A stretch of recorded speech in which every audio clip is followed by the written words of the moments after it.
बिस्मिल्लाहिर्रहमानिर्रहीम। आज का जो टॉपिक फूरियर कोसाइन और फूरियर साइन ट्रांसफॉर्म्स है।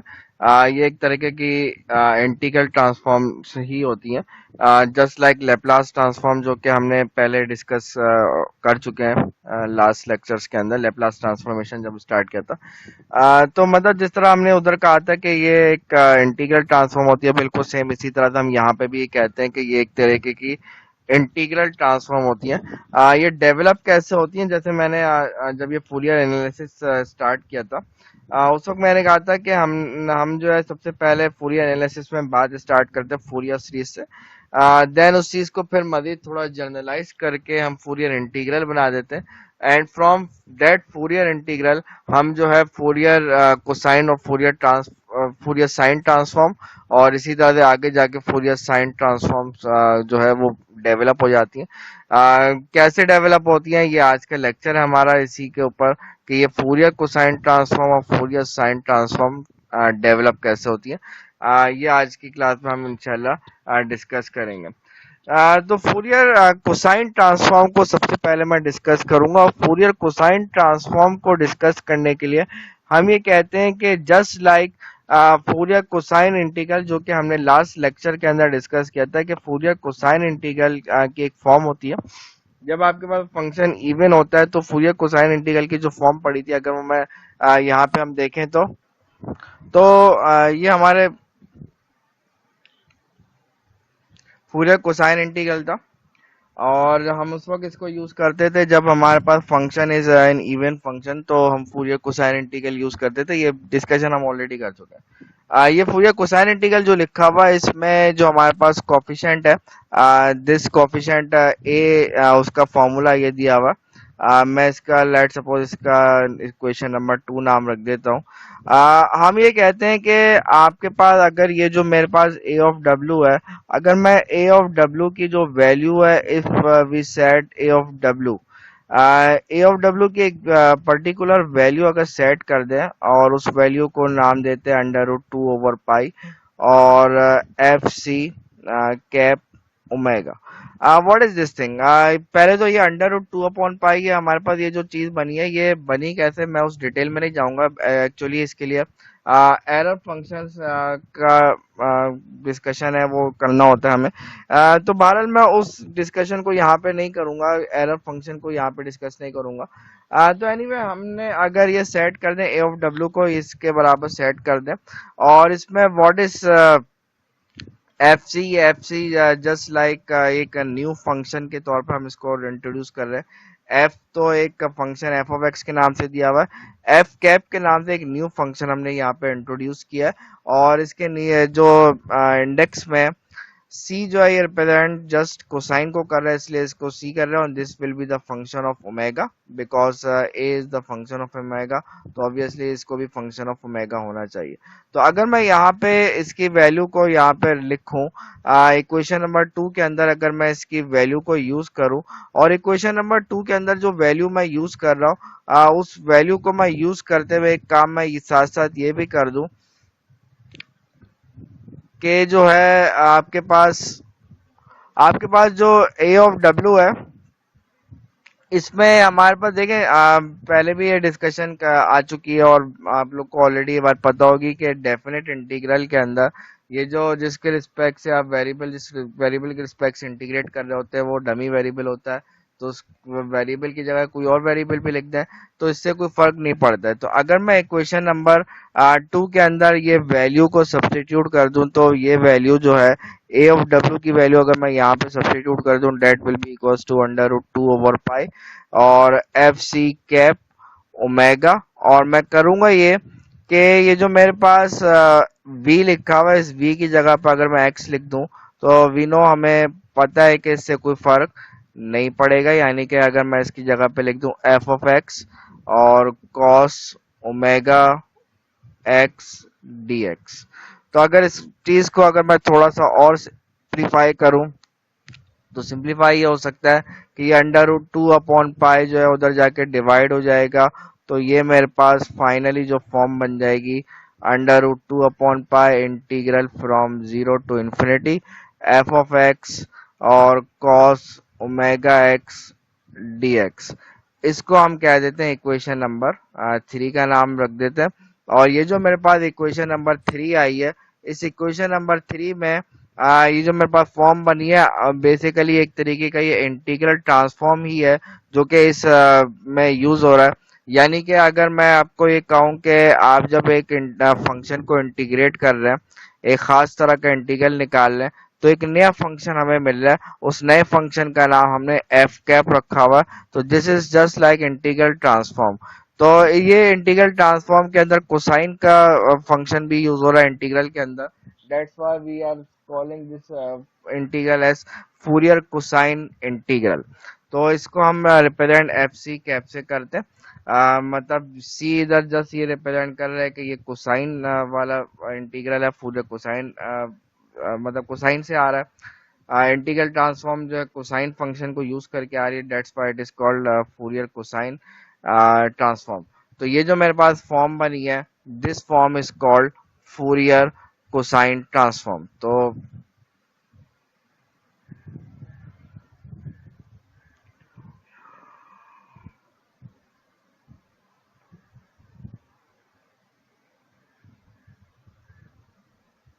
तो this is called Fourier cosine transform. अच्छा, बिल्कुल सेम इसी तरह से अगर मैं आपसे बोलूं कि आपने ये जो इंफॉर्मेशन इक्वेशन नंबर 2 के अंदर यूज किया है कि ए ऑफ डब्ल्यू की वैल्यू को ये सेट करके इक्वेशन नंबर 2 के अंदर यूज किया है, अगर अब मैं इस इक्वेशन नंबर 1 के अंदर इस वैल्यू को यूज करूं, तो मेरे पास जो फॉर्म बन जाएगी वो कुछ इस तरह की बन जाएगी कि इक्वेशन नंबर 1 के अंदर अगर मैं वैल्यू को सब्स्टिट्यूट करूं, then what will we get, हमारे पास ये इक्वेशन नंबर 1 के अंदर वैल्यू मैं सब्स्टिट्यूट कर रहा हूँ, F of X is equals to हो जाएगा 0 से लेके इन्फिनिटी। अच्छा देखें, ए ऑफ डब्ल्यू की वैल्यू आपने सपोज किया अंडर रूट 2 अपॉन पाई। तो अंडर रूट 2 अपॉन पाई को मैं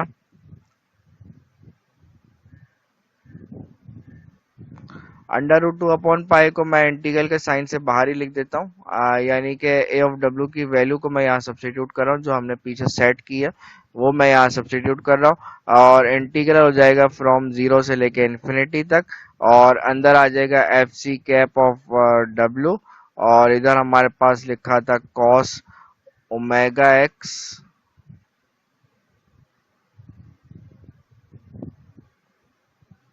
डी डब्ल्यू। तो ये मेरे पास ये जो फॉर्म बनी है, दिस फॉर्म इज कॉल्ड, देखिए आपके पास जिस तरह से आप लेप्लास ट्रांसफॉर्मेशन आपने डिस्कस किया था, लेप्लास ट्रांसफॉर्मेशन में क्या होता था कि आपके पास फंक्शन जो है पूरा एक नया फंक्शन मिल जाता था, एक इंटीग्रल ट्रांसफॉर्म होता था, एक नया फंक्शन मिल जाता था। फिर हमने इनवर्स लेप्लास ट्रांसफॉर्म डिफाइन की थी। इनवर्स लेप्लास ट्रांसफॉर्म में होता ये था कि जो फंक्शन बना है आफ्टर टेकिंग लेप्लास, अगर मैं उसका इनवर्स ले लूं तो मेरे पास वापस वो फंक्शन आ जाता था। तो बिल्कुल सेम सिचुएशन यहाँ पे भी है। मेरे पास जब जो न्यू फंक्शन है, उस न्यू फंक्शन को इस किस खास तरीके से आप जब इसको इंटीग्रेट करते हैं, तो आपके पास जो ओरिजिनल फंक्शन है वो ओरिजिनल फंक्शन आपको वापस मिल जाता है। Then this integral is called inverse, इसको हम इनवर्स फोरियर, इसको आप इनवर्स फोरियर कोसाइन ट्रांसफॉर्म का नाम देते हैं। अच्छा, जिस तरह से मैंने इधर फूरियर कोसाइन ट्रांसफॉर्म और इनवर्स फूरियर कोसाइन ट्रांसफॉर्म को डिफाइन किया है, बिल्कुल सिमिलर फैशन के अंदर हम जो है फूरियर साइन ट्रांसफॉर्म को भी डिफाइन करते हैं। वो फूरियर साइन ट्रांसफॉर्म जो है ये बनती कैसे है, ये हमारे पास फूरियर साइन इंटीग्रल से बनती है। इन सिमिलर फैशन हम इधर we can obtain Fourier sine transform, Fourier sine transform हमें मिल सकती है। और इसी तरह से इनवर्स फूरियर साइन ट्रांसफॉर्म भी हमें मिल सकती है। और ये मिलेगी कैसे, जिस तरह से आपने पीछे इक्वेशंस के अंदर काम किया है, बिल्कुल सेम काम आप जो है फूरियर साइन इंटीग्रल के अंदर आप करें, तो हमारे पास फूरियर साइन ट्रांसफॉर्म और Fourier inverse Fourier sine transform बन जाती है। तो हमारे पास inverse Fourier transform sine transform जो है उसकी फॉर्म जो बनती है एफ एस लिख देते हैं, जस्ट टू रिप्रेजेंट के ये जो ट्रांसफॉर्मेशन आप यूज कर रहे हैं this is Fourier sine transform. और हमारे पास ये जो फंक्शन आएगा बिल्कुल सेम। देखिए आपके पास पीछे अगर मैं आपको फॉर्मूला दिखाऊं फूरियर कोसाइन ट्रांसफॉर्म का, आपने देखा है एफ फर्क इधर सिर्फ कॉस और साइन का फर्क पड़ेगा, बाकी सब कुछ सेम रहेगा। यानी कि हमारे पास यहाँ पे हो जाएगा F C of W is equals to under root of 2/पाई और इंटीग्रल फ्रॉम 0 से लेके इंफिनिटी तक, और F of x cos omega x d x. तो ये हमारे पास फोरियर साइन ट्रांसफॉर्म है। और सिमिलरली अगर आप इसमें F F X is equal to इसकी बात करें अंडर रूट 2/पाई इंटीग्रल फ्रॉम 0 से इंफिनिटी, इधर कॉस की जगह पे साइन आ जाएगा, यानी कि sine omega x D omega. तो दिस इक्वेशन नंबर, अगर मैं इसको equation number this was equation number 4 का नाम दे दें, this is equation number 5 and this is equation number 6। तो ये मेरे पास इक्वेशन नंबर 5 जो है ये मेरे पास बेसिकली रिप्रेजेंट कर रहा है, equation number 5 is representing Fourier sine transform, whereas equation number 6 is representing inverse Fourier sine transform। तो ये हमने देखा कि ये आती कैसे, ये बेसिकली फूरियर इंटीग्रल से ही डेवलप हुई है। एक खास तरह की इसके अंदर जो हमारे पास कॉफिशेंट्स थे ए और बी, उसमें खास तरह की सब्स्टिट्यूशन की एक एरर फंक्शन का कॉन्सेप्ट होता है, जो कि इधर मैंने डिटेल से डिस्कस नहीं किया। बहरहाल हम इतनी जरूरत भी नहीं है उस टॉपिक को इतनी डिटेल से डिस्कस करने की। बहरहाल अब ए और बी की वो एक सर्टेन वैल्यू अगर आप सब्स्टिट्यूट कर दें फूरियर कोसाइन इंटीग्रल और फूरियर साइन इंटीग्रल के अंदर, तो हमें फूरियर कोसाइन ट्रांसफॉर्म और फूरियर साइन ट्रांसफॉर्म मिल जाती है रिस्पेक्टिवली।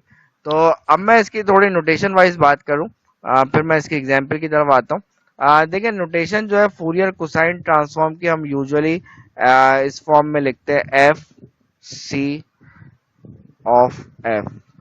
मतलब ये एफ जो है इसके जो इंडेक्स के अंदर सबस्क्रिप्ट के अंदर सी लिख देते हैं, just to represent this is you are talking about Fourier cosine transform.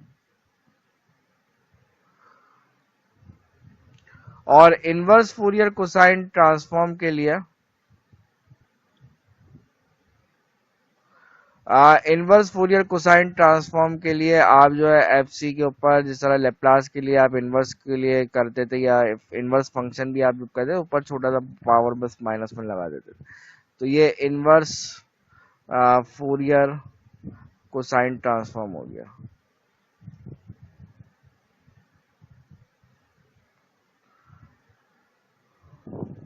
और सिमिलरली आप इसमें एफ एस ऑफ एफ की बात कर सकते हैं और F S inverse of F की बात कर सकते हैं। ये हमारे पास फूरियर साइन ट्रांसफॉर्म हो जाएगा। और इसी तरह से इसकी बात करें तो ये इनवर्स फूरियर साइन ट्रांसफॉर्म हो जाएगा। तो ये नोटेशन है जो कि हम यूजुअली यूज करते हैं टू रिप्रेजेंट के व्हाट आर यू, आप किस चीज के बारे में आप बात कर रहे हैं, फूरियर कोसाइन ट्रांसफॉर्म है, फूरियर साइन ट्रांसफॉर्म है, या उसका इनवर्स है, उसकी बात हो रही है। तो ओरिजिनल फंक्शन अगर आपको वापस चाहिए और ट्रांसफॉर्मेशन ऑलरेडी दी हुई है, आप ओरिजिनल फंक्शन वापस ऑब्टेन करना चाह रहे हैं, तो इनवर्स फूरियर कोसाइन या inverse Fourier sine transform use करते हैं। डिपेंड करता है कि वो जो फंक्शन जो ट्रांसफॉर्मेशन है वो कोसाइन की यूज होगी या साइन की यूज होगी, उस हिसाब से। अच्छा अब जो है हमने जैसे डिस्कस किया कि this Fourier cosine transform and Fourier sine transform are basically integral transform, therefore we can say this Fourier cosine transform and Fourier sine transform में लीनियरिटी की प्रॉपर्टीज होल्ड करती है. What is mean by property of linearity? We know the property of linearity is Fourier cosine of a f plus b g अगर मैं निकालना चाह रहा हूँ तो इसका मतलब ये होता है कि A and B are some constant and F and G are some constant. तो फूरियर कोसाइन निकालें या फूरियर साइन निकालें, अभी मैंने पर्टिकुलरली फूरियर कोसाइन लिखा है. आप इसको फूरियर साइन के लिए भी यही बात होती है वैसे. तो इसके चूंकि ये इंटीग्रल ट्रांसफॉर्म है और इंटीग्रल के अंदर हमें पता है कि लीनियर प्रॉपर्टी सेटिस्फाई करती है. दैट्स व्हाई ये Fourier cosine transform and Fourier sine transform are linear in nature, यानी कि लीनियरिटी की प्रॉपर्टी उसके अंदर होल्ड करती है, यानी कि आपके पास ये प्रॉपर्टी यहाँ पे सेटिस्फाई होती है. ये मैंने कोसाइन की लिखी है. आप इसी तरह से साइन के लिए भी बिल्कुल सेम इसी फैशन में डिफाइन कर सकते हैं. Okay, this is a very simple example of Fourier cosine transform और Fourier sine transform. आपने देखा है कि इसमें इंटीग्रेशन का ही कॉन्सेप्ट है, जो इंटीग्रेशन आपको करनी पड़ती है. फॉर्मूला बस आपके ध्यान में होना चाहिए, तो आप किसी भी फंक्शन का Fourier कोसाइन या Fourier साइन ट्रांसफॉर्म निकाल सकते हैं. इस एग्जाम्पल के अंदर एक सॉल्व एग्जाम्पल है आपके सामने. इस एग्जाम्पल के अंदर एक फंक्शन गिवन है और ये फंक्शन एक पीसवाइज फंक्शन है. इस पीसवाइज फंक्शन में कह रहे हैं कि भाई आप इसका फूरियर कोसाइन ट्रांसफॉर्म और फूरियर साइन ट्रांसफॉर्म निकाल दें. तो सबसे पहले आप देख सकते हैं अगर ये पीसवाइज फंक्शन है तो जिस तरह से हम पहले भी बात करते रहे कि अगर फंक्शन पीसवाइज होता है तो उसकी लिमिट्स को स्प्लिट किया जाता है. तो इसकी लिमिट्स स्प्लिट होंगी from zero to a and from a से लेके इन्फिनिटी तक. लेकिन ए से लेके इन्फिनिटी तक जो है फंक्शन जीरो है, तो उसका इंटीग्रल भी जीरो आएगा, तो उसको लिखने की जरूरत नहीं है. तो सिर्फ आपको इंटीग्रेट करना पड़ेगा फ्रॉम जीरो टू है. And from the definition of Fourier cosine transform हमारे पास जो इंटीग्रल होता है वो हो जाएगा F of X into cos omega X, यानी कि F of X is K. In this case K is a constant, इसलिए उसको इंटीग्रल से बाहर लिख दिया. और under root two upon pi is part of the formula. Cos omega X का आप जब इंटीग्रल निकालेंगे तो वो साइन ओमेगा अपॉन ओमेगा आएगा. उस पर आप upper limit minus lower limit लगाएंगे तो हमारे पास फूरियर कोसाइन ट्रांसफॉर्म ये आ जाएगी. सिमिलरली इसी फंक्शन की आप फूरियर साइन ट्रांसफॉर्म निकालेंगे. साइन का इंटीग्रल आप निकालेंगे minus cos upon omega, minus cos omega x upon omega आ जाएगा. उस पर आप upper limit minus lower limit लगाएंगे तो हमारे पास ये फंक्शन आ जाएगा. ये हमारे पास फूरियर साइन ट्रांसफॉर्म आ जाएगी. तो ये बहुत सिंपल सी एग्जांपल थी फूरियर कोसाइन ट्रांसफॉर्म और फूरियर साइन ट्रांसफॉर्म की, जो आपने देखी इधर. Okay, just like Laplace transformation, हमने लेप्लास ट्रांसफॉर्मेशन के बाद Laplace transformation of derivatives discuss किया था. इसी तरह से आप ट्रांसफॉर्म ऑफ डेरिवेटिव मतलब Fourier cosine transform of derivative, what will be the Fourier sine of derivative. तो इसको डिस्कस करने से पहले एक स्टेटमेंट आपके सामने लिखी हुई है, वो स्टेटमेंट हम डिस्कस करते हैं. अकॉर्डिंग टू दिस स्टेटमेंट हमें ये पता चलता है कि ये Fourier cosine transform of derivative और Fourier sine transform of derivative exist कब करता है. तो ये हम इसको देखते हैं. ये कहते हैं कि फंक्शन जब आपके पास कंटिन्यूअस हो और एब्सोल्युटली इंटीग्रेबल और on the x axis. What is mean bye absolutely integrable, ये हमने पिछली क्लास के अंदर जब फूरियर इंटीग्रल को डिस्कस कर रहे थे, जब हम फूरियर सीरीज से फूरियर इंटीग्रल बना रहे थे, तो एब्सोल्युटली इंटीग्रेबल का मतलब हमने देखा था कि खास तरह का इंटीग्रल है कि इंटीग्रल फ्रॉम माइनस इन्फिनिटी से इन्फिनिटी मॉड ऑफ एफ. अगर ये इंटीग्रल कन्वर्ज करे, यानी कि इस इंटीग्रल को आप जब एवलुएट करें तो इसका आंसर अगर फाइनाइट आए, तो देन दिस उसको हम कहते हैं एब्सोल्युटली इंटीग्रेबल.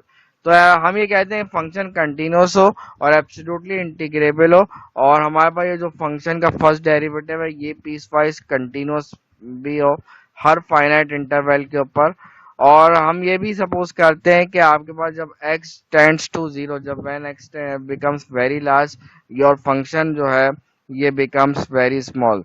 तो हमारे पास जो है ये Fourier cosine transform of derivative या Fourier sine transform of derivative हम निकाल सकते हैं। और उसके फॉर्मूलाज जो हैं वो क्या बनते हैं, उसके फॉर्मूलाज आपके सामने ये लिखे हुए। This is the Fourier cosine of transform of first derivative, और this is Fourier sine transform of first derivative. इसी तरह से इसको अगर मैं जनरलाइज करना चाहूँ, यानी कि मैं इसका सेकंड डेरिवेटिव का फोरियर कोसाइन ट्रांसफॉर्म या सेकंड डेरिवेटिव का फोरियर साइन ट्रांसफॉर्म निकालना चाहें तो वो भी निकाला जा सकता है। तो जैसे आपने फर्स्ट डेरिवेटिव का फोरियर कोसाइन ट्रांसफॉर्म और फर्स्ट डेरिवेटिव का फोरियर साइन ट्रांसफॉर्म देखा, उसका फॉर्मूलाज, इसी तरह से सेकंड डेरिवेटिव का फोरियर कोसाइन ट्रांसफॉर्म, और इसी तरह से ये Fourier second derivative of Fourier cosine transform है। और इसी तरह से sorry, this is Fourier cosine transform of second derivative, and इसी तरह से नीचे वाली इक्वेशन ये जो लिखी हुई है, this is Fourier sine transform of second derivative. तो ये हमारे पास फॉर्मूलाज हैं इसके, और ये फॉर्मूलाज जो है हम यूज कर सकते हैं अकॉर्डिंग टू द सिचुएशन, या दूसरे लफ्जों में अकॉर्डिंग टू द रिक्वायरमेंट।